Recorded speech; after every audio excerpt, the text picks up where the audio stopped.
Heboh, ini bedanya Ganjar dengan Prabowo. Tegas, Ganjar tidak akan masuk kabinet pemerintahan mendatang. Ditulis oleh Hexardi. Kalau seandainya, ini saya bicara ya karena belum ada penetapan apa-apa. Iya. Masuk kabinet siap? Ya tidak. Ini firm. Iya. Siapapun capresnya. Tidak. Kenapa? Boleh nggak? Menghormati mereka yang menang. Kami menghormati siapa yang menang dan kita berikan keleluasaan itu untuk mereka menyusun kabinet beserta timnya.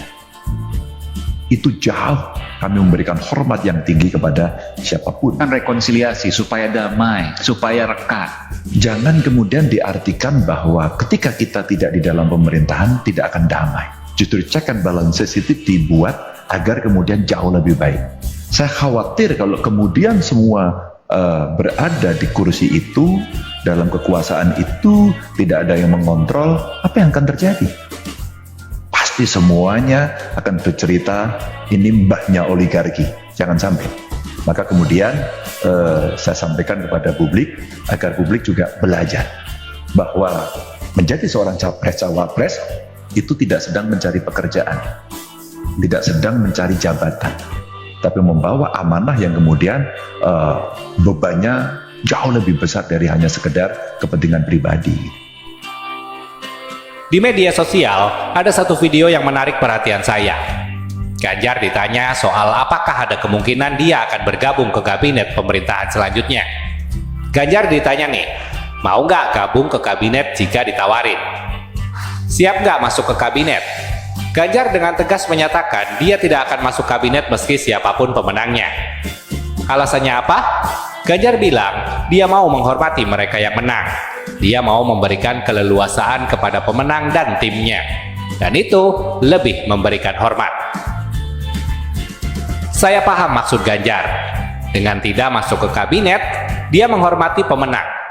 Dia tidak mau merengek, memelas, mengemis jabatan, apalagi sampai ngambek dan bikin rusuh untuk mendapatkan deal-deal politik.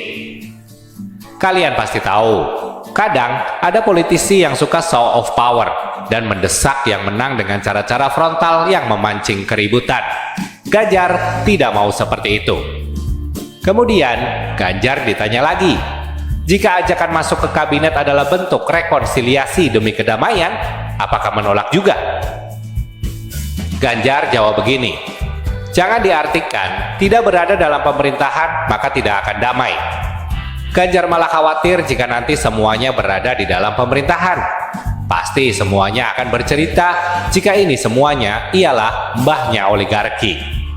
Dia mau mengajarkan kepada publik, jika menjadi capres dan cawapres itu bukan untuk mencari pekerjaan, tapi lebih kepada amanah yang bebannya jauh lebih besar. Tarik tadi soal kabinet. Mas Ganjar jawabannya kalau seandainya, ini saya bicara ya karena belum ada penetapan apa-apa. Iya. Masuk kabinet siap? Ya tidak. Ini firm. Iya. Siapapun capresnya. Tidak. Kenapa? Boleh nggak? Menghormati mereka yang menang. Kami menghormati siapa yang menang dan kita berikan keleluasaan itu untuk mereka menyusun kabinet beserta timnya.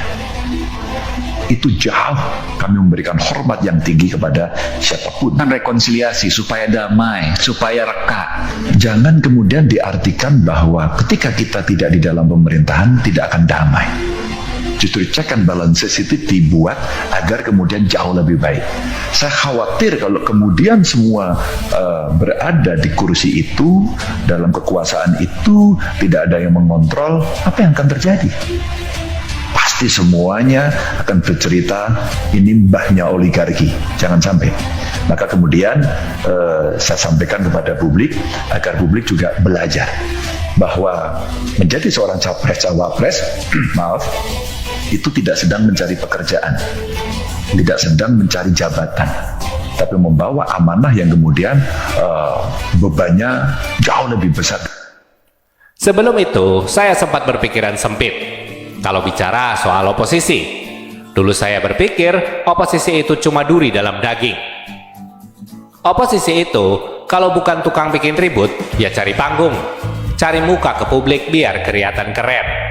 Oposisi itu kayak anak kecil yang kalau keinginannya nggak terpenuhi, mereka rewel, nangis sambil guling-guling di lantai. Tapi sekarang saya baru sadar, oposisi itu tugasnya mencari kejanggalan dalam kebijakan dan anggaran, lalu dikritik. Samalah kayak kita mengkritik MK yang meloloskan Gibran, mengkritik soal presiden yang cawe-cawe di luar batas, kritik terhadap kinerja KPU dan Bawaslu, kritik terhadap pengerahan perangkat negara untuk mendukung Prabowo Gibran, dan lain-lain. Begitu juga soal anggaran.